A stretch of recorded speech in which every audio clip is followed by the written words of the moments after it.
Welcome to Howling with the Wolfe, everybody. Very uneventful week for Dolphins fans, right? Just kidding. It's officially Tua time, and we're gonna talk everything Tua, everything the Dolphins' decision to start Tua, and Ryan Fitzpatrick's emotional news conference. So, didn't get to talk to you guys last week on this chat, but I wanted to say rest in peace to Vaughn McClure, really close buddy of mine who passed away at 48 last week and was really heavy on me, so I wasn't able to wrap the chat, because I needed some patient back on guys, everything you want to know about the decision. As always, I'm here for you guys. Ask questions in the chat. I got you guys on Periscope, Facebook Live here. I answer as many questions as I can. But also want to give you guys my early views. If you guys haven't seen, the Dolphins decided to start Tua Tagovailoa next week. They're on a bye week this week, but they decided to start him next week against the Los Angeles Rams, and it shocked just about all of us. I promise you, I was already prepping the story about mapping out when it was Tua time. I just didn't think it was this week. So Brian Flores caught a lot of us off guard, and it caught Ryan Fitzpatrick off guard too. So I definitely want to discuss all the elements of that. I'll give you guys my initial view on Tua time. One, and I talked to you guys about this before, I think it was always going to be Tua time eventually. It was just about when and not if. Dolphins drafted him 5th overall. Fitz knew that it was going to be Tua time at some point. Tua knew it was going to be Tua time at some point. Brian Flores knew it was going to be Tua. The whole locker room did. So why now? Why coming off back-to-back 20-plus point wins when Fitz is hot? You got Fitz magic rolling. He was really flowing. So I look at it two ways. I look at, and I wrote this in the column that I had for ESPN.com. The timing is awkward, but you got to look at it from this lens. If the Dolphins, all their decision-making is about Tua and his development and not about Fitz, it makes more sense. I don't necessarily agree with the timing. I thought that he should have sat most of the season, if not the whole season. But when you look at if the decision making is about Tua and when he's ready and when he's comfortable, then it may be awkward timing.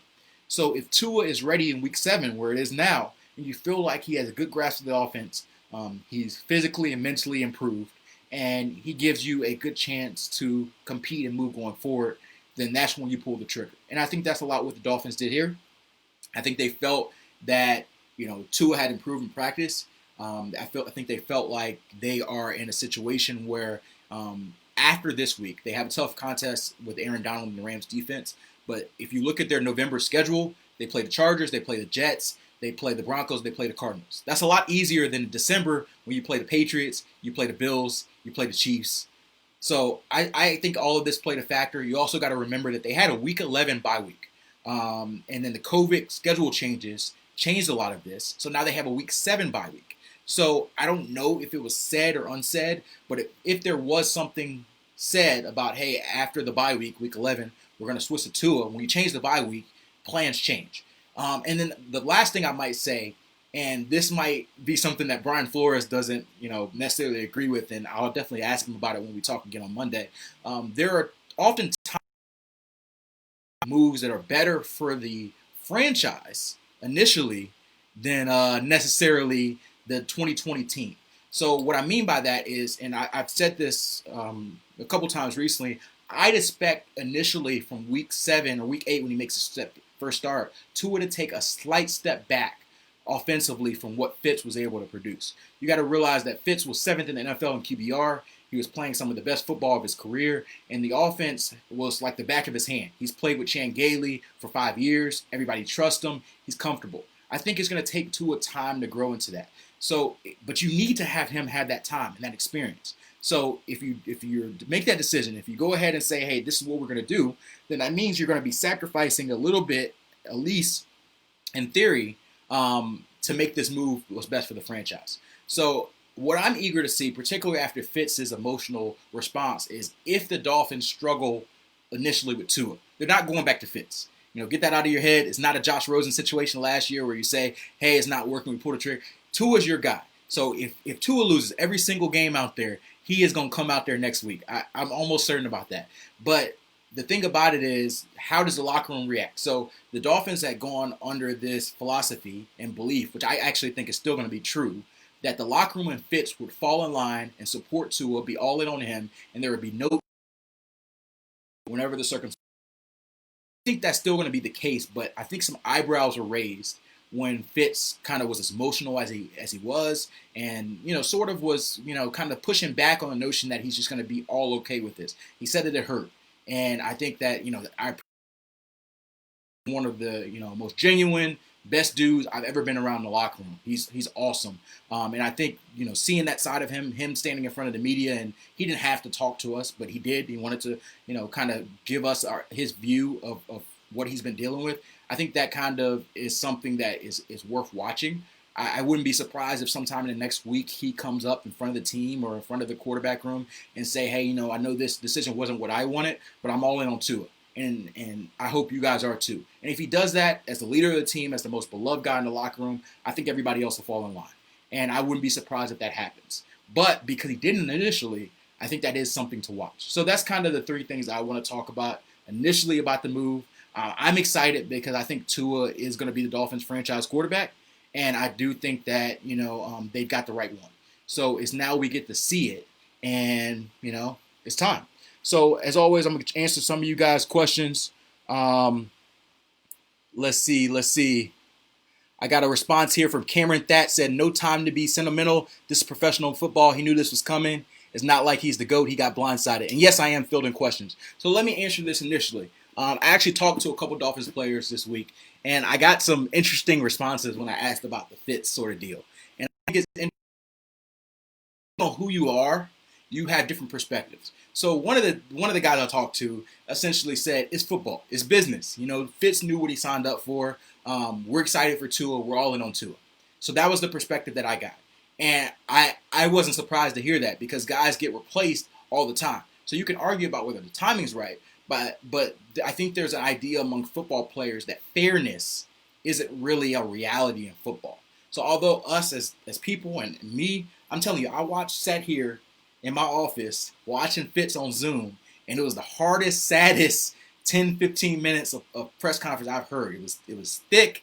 It was difficult to listen to. He was emotional. I also understand that player's perspective that, hey, it's the year this year. He knew he was going to be replaced at some point. Yeah, he thought he was going to have to play poorly to do it, but we're not in the business of protecting feelings. So although I think it's worth highlighting what Fitz has been doing, I think he's been awesome. I've written a lot of stories about why the locker room loves him. He is the most beloved dude in the locker room. He had been playing extremely well. I also think that football is sort of a business, and we've got to understand that. And I think this move was a lot more about Tua than it was Fitz. And fair or not, as Fitz as a journeyman quarterback, I think that he, in his heart of hearts, understands that even if he doesn't agree with the method of how Flo went about this decision. So that's kind of my thought on that. Let's see. CDR02989 says, do you think Fitz wants a trade? So here's what I'll say about that. I think that Fitz asks for a trade. I do think that it brings up an interesting situation for Miami, particularly because we were looking at a couple teams who need quarterbacks. Is the value for Fitz higher as Tua's backup, Tua's mentor, or is it higher in getting a draft pick, a third or fourth or fifth round pick, whatever they can get for Fitz? To me, I still think that you thought Fitz was the perfect mentor for Tua, and even with his emotional responses, I don't know that changes. So if your most important thing is your development of your rookie quarterback, who loves Fitz, he compared him to his dad. I've never heard a player ever compare another player to his dad. I mean, I know Fitz is 50, 30, 37. He's 37. He'll be 38 next month. And Tua is 22. So I guess they technically are, age-wise, distant enough to be father-son. But I think when you look at their relationship, and this is something that I've said before in a column, if we look back at the Dolphins and 3 years, 5 years, and this is a dynasty, or if Tua's an all-pro quarterback and he looks like he's hit and he's the right dude, we can't forget about the role Ryan Fitzpatrick made in making that happen, because he did have a significant role. So to me, I think that Fitz has more value for the Dolphins as a backup to Tua and continue to be that mentor and coach for him rather than being traded for a mid to late round pick. That's my view. That being said, if Fitz makes it clear, and he has said that he likes playing better than he likes sitting, if Fitz kind of makes it clear he'd rather be playing somewhere else, he feels like he's still making good football, then you'd rather have that than have a locker room situation. And I'm not saying that I think Fitz is going to make it sticky. I don't. But if you're flow, this is a very good time to gauge your locker room. Get a gauge of, are guys drawn different ways, particularly if they start losing. This is what I'm going to watch. If they start losing and you see guys kind of questioning flow, like, hey, why'd you make this move? Was this really the right decision? Guys whispering, Fitz could have kept us in this. We would have still been winning with Fitz. That's the worst thing that you want to do. You want everybody to be all in on Tua. So I think they have to keep their eye on that. And my hope is that that's kind of addressed early on in the week, whether it's with Fitz or with Brian Flores. And I'd imagine, given who those two guys are, it will be in some capacity. So that's my view on that. Let's see. Do you think the offense is going to change with Tua? I talked a little bit about the locker room just now. And let's see. So I'll talk about that. I'll talk about the offense with Tua, and then I'll talk about I think Tua at quarterback drafted. Let's see. So my view on the offense changing. So one thing to know is that Ryan Fitzpatrick had been taking most of, if not all of, the first team reps throughout most of practice. It wasn't like they were splitting a half and half or anything like that. From guys I've talked about, it was Ryan Fitz running the show. Tua would get some reps, but it wasn't like this was like, hey, we got a Tua offense and we got a Ryan Fitzpatrick offense. That being said, they have been, creating plays for Tua, figuring out what he feels comfortable with for whenever his time was coming. So I think initially you're going to see a lot of the offense stay the same with a Tua package. So you might see a package of plays where Tua feels really comfortable, that are their go-to plays in key situations, outside of what maybe Fitz does. If you remember from Alabama, Tua is really good on RPOs. He is a really smart quarterback. He has a very strong knack of being able to make a decision at a split moment. He's a very good timing-based quarterback. So I'd imagine there's a lot of quick routes, a lot of timing routes, a lot of ways to make easy throws for Tua, particularly early on. I'd imagine, especially because Ryan Fitzpatrick, and this is a topic that I know got a lot of attention on ESPN this week, because Mina Kimes and Dan Orlovsky ripped the Dolphins' offensive line, and a lot of people got in their feelings and was like, no, the Dolphins' offensive line isn't bad. We're great, blah, blah, blah. It's somewhere in the middle. So the Dolphins' offensive line is improved, but they were the worst offensive line in the league. So it's relative. Maybe they're improved to being the 22nd best offensive line in the league. They aren't good. They aren't great. They are improving. They're very young.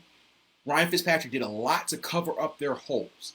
That being said, Tua, I'm not really worried that Tua is going to be like, all of a sudden he's going to get sacked 10 times. They're not in that position. Last year, yeah, I would have been worried about that. This year, I think they are improved. I think one thing I am going to watch is because he's a left-handed signal caller, now you have rookie Solomon Kinley, your right guard, rookie Robert Hunt, your right tackle, on his blind side. So are those guys ready? And I've been impressed with Solomon Kinley in particular throughout the season. Robert Hunt's only got his feet wet. But those two guys are your rookies. You're going to see a lot of defenses throw a lot of exotic blitzes, a lot of different things to confuse them, and they're going to try to get Tua to hold the ball. Does Tua get the ball out of his hand quickly? The most important question to me, not about what plays they run with Tua, not about like how exotic, how creative. That stuff is going to come. To me, does Tua get the ball out of his hand quickly? What does his time clock look like? Because if you guys listen to a little bit about why I described maybe why the Josh Rosen experiment didn't work, Josh Rosen's time clock was not fast. It was not quick enough. And because of that, defenses feasted on it. And that happens a lot with young quarterbacks. And Tua's really smart. I think he's more advanced than most players in this realm.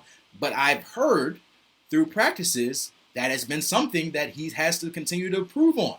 Getting the ball out quicker. And when you have a guy in Fitz who's been one of the quickest guys in the league getting the ball out of his hands, that is a huge question.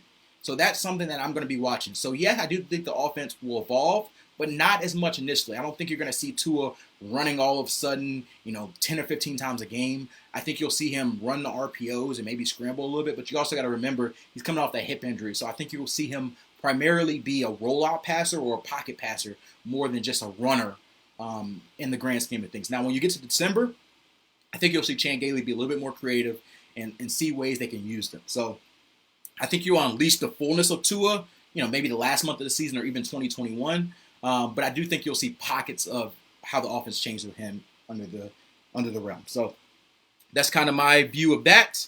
Do I think Tua is going to be the best rookie quarterback? Really quickly, I don't know, man.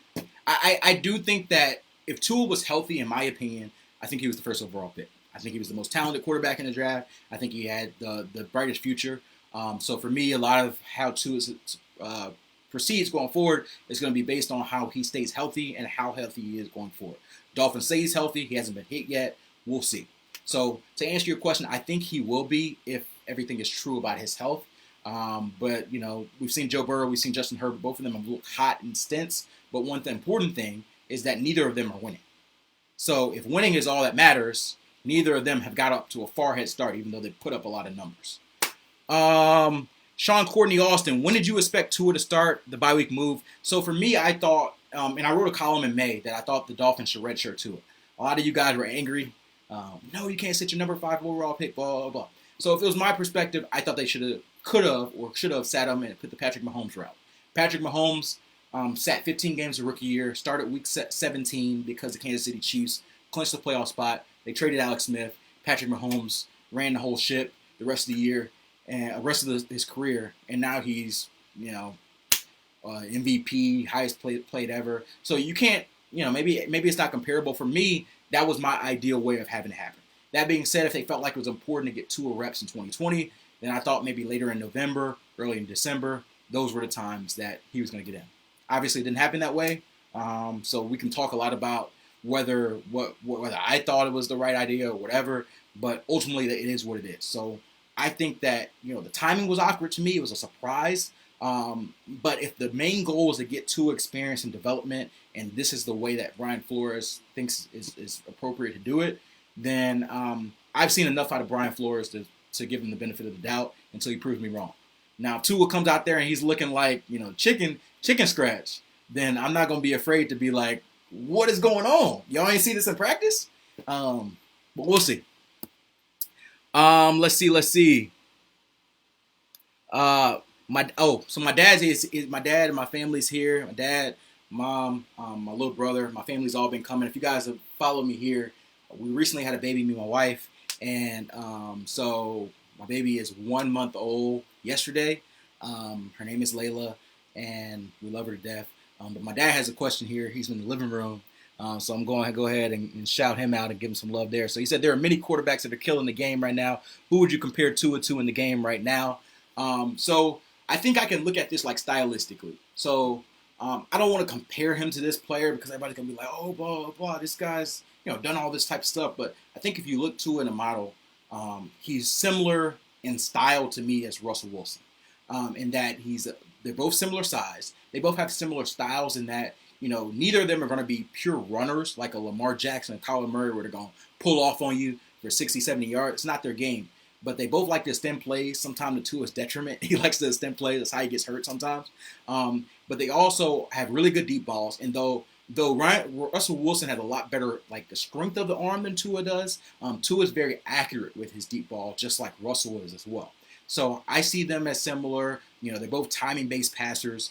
They both find ways to get passes off, even though they're shorter than the ideal quarterback height, which I hate that phrase, but they still use it in the NFL. So to me, he's the guy that I look at and is most similar as a style. And I think for Dolphins fans, if you get a guy that is Russell Wilson or at least close in that range, you hit a home run. Chris Greer, if that's what you get, props to you. I'm not there yet. But if you ask me who I compare to him most likely, that's the name that comes up. Let's see. Tyler Smith saying Fitzpatrick knew what was up, so why so sad? I think so. Here's what I would say about Fitzpatrick. And I read a little bit about this week. So when Fitzpatrick was with the New York Jets, he had a similar situation Fitzpatrick is super passionate, a lot of energy in this thing. He gives a lot to it. I think it was a lot of disappointment.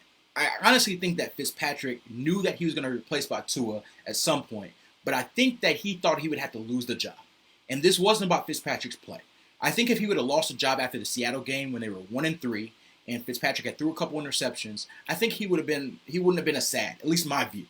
But for him to lose it after coming back-to-back wins, it's like, imagine if you were doing a great job at your job, whatever you do.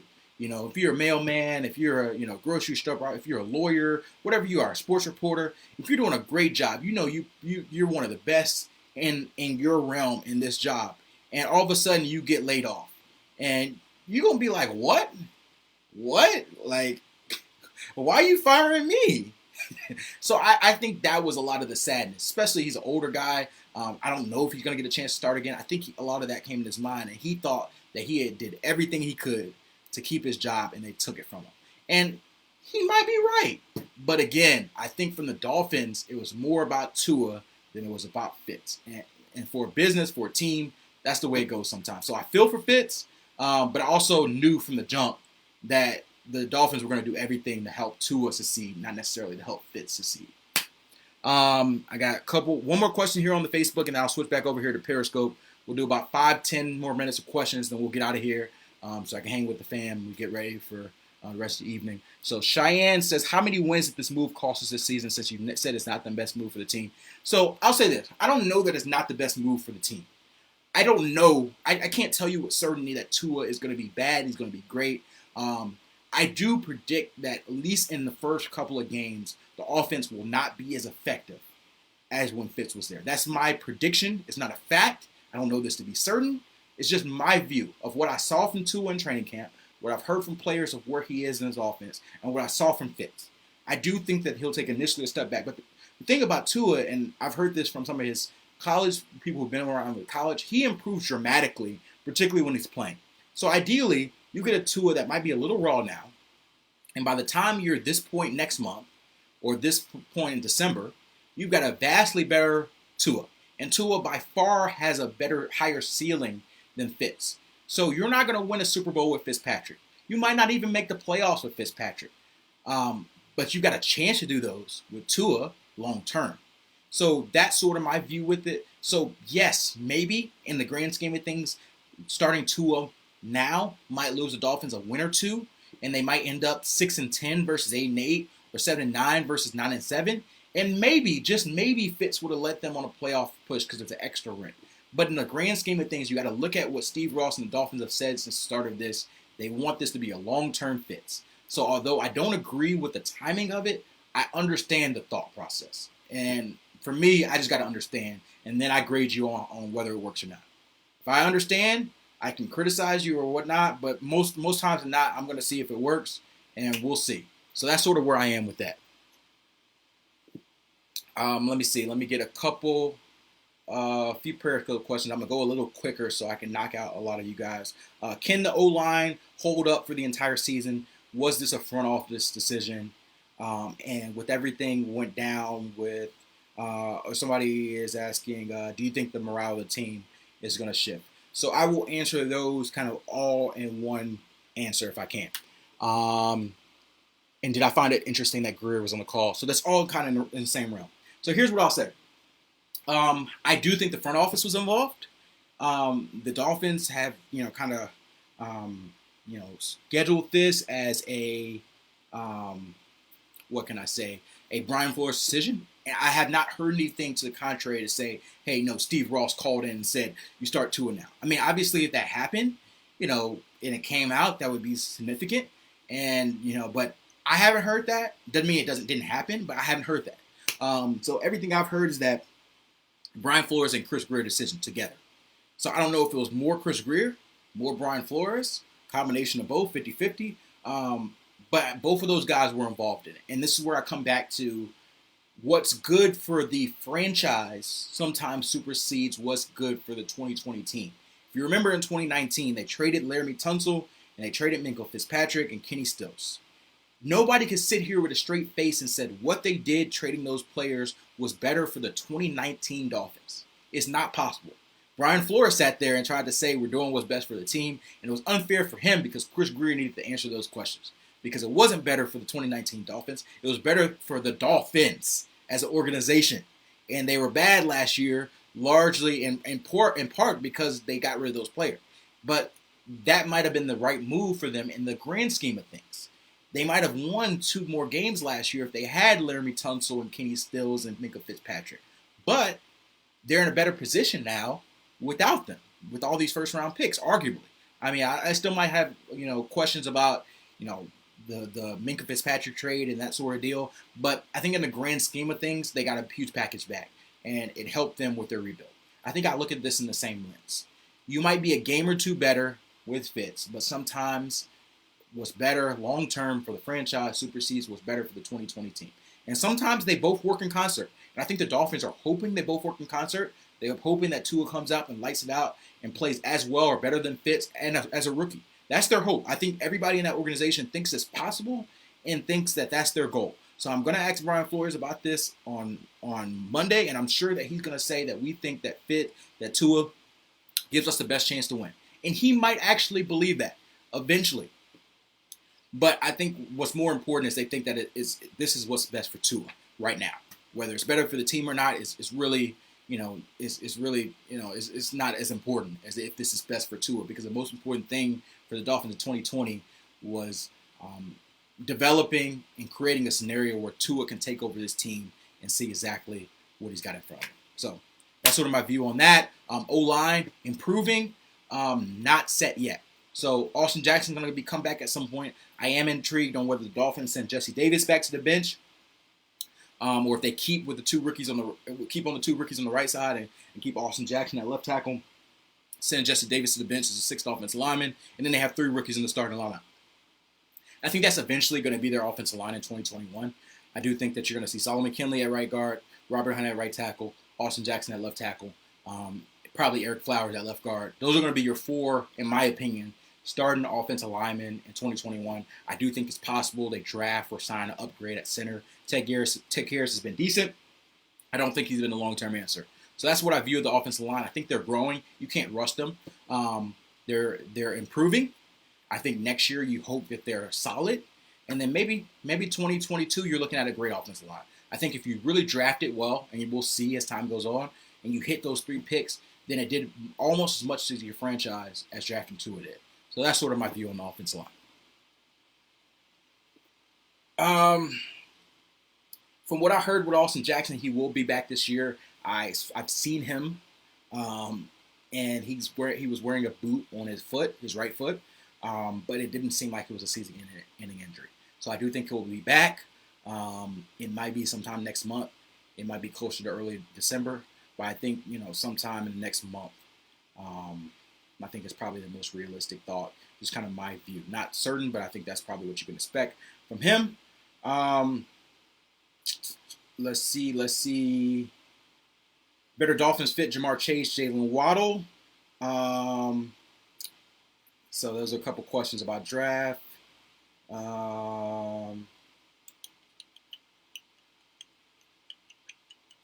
I have a favorite target. Thanks for the congrats on the baby.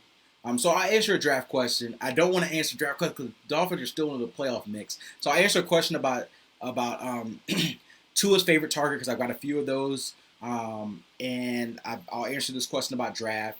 And then I'll answer, because I got by Gesicki, blah, blah, blah, Gesicki. And I'll actually give you guys this one too. I usually avoid this, but because you guys are here chatting with me on Howling with the Wolfe, and I'm feeling generous, I'm going to answer who, do I have a favorite team and do I root for them? And you guys might be surprised. So draft prospect, really quick. We have plenty of time to do draft. Please stop asking me draft questions. I spent all last year doing draft in September and October. I love the draft, but let me focus on the season. So really quickly, one thing I think that's missing in this offense for Tua is he really needs a explosive playmaker at receiver. A guy who can break tackles, get yak, a guy who's fast, a guy who's really timing based, a really good route runner.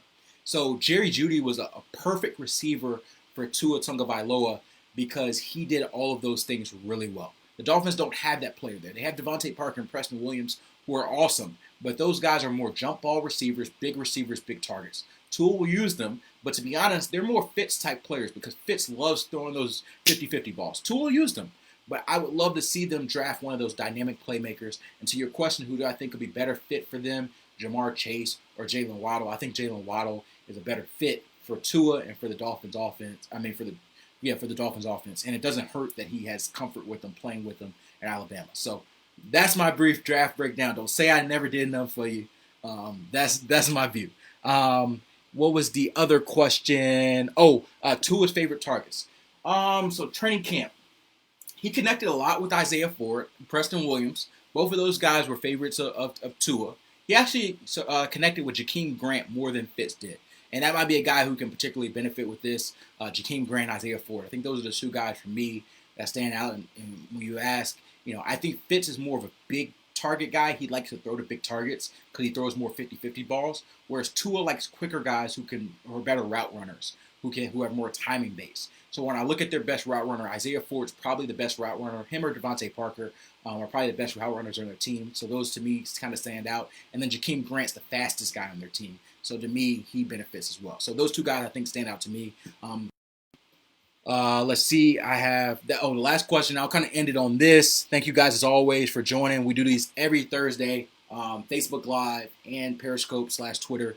We do these guys.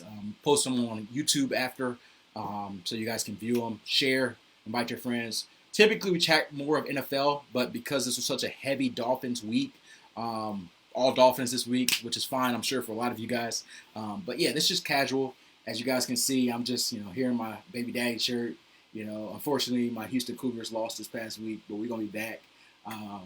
But to answer the final question, leave you guys with this. Yes, I do rooted for a team growing up, and I still root for them. I know a lot of journalism, you're supposed to be unbiased. And I think I found a way to be unbiased, even though I still root for this team. And it's funny because I'm about to watch them play in 2 hours. I grew up a Philadelphia Eagles fan. I'm still a Philadelphia Eagles fan. I lived in Philly and Jersey area for 8 years. And that is the team that I grew up watching. And I still watch them and keep up with them every single Sunday. So tidbit just for you guys. I don't think I've ever shared that before outside of my family and my friends who know this. But now you guys know. And that's what you get for joining Howling with the Wolf. So as always, thanks and see you guys next time.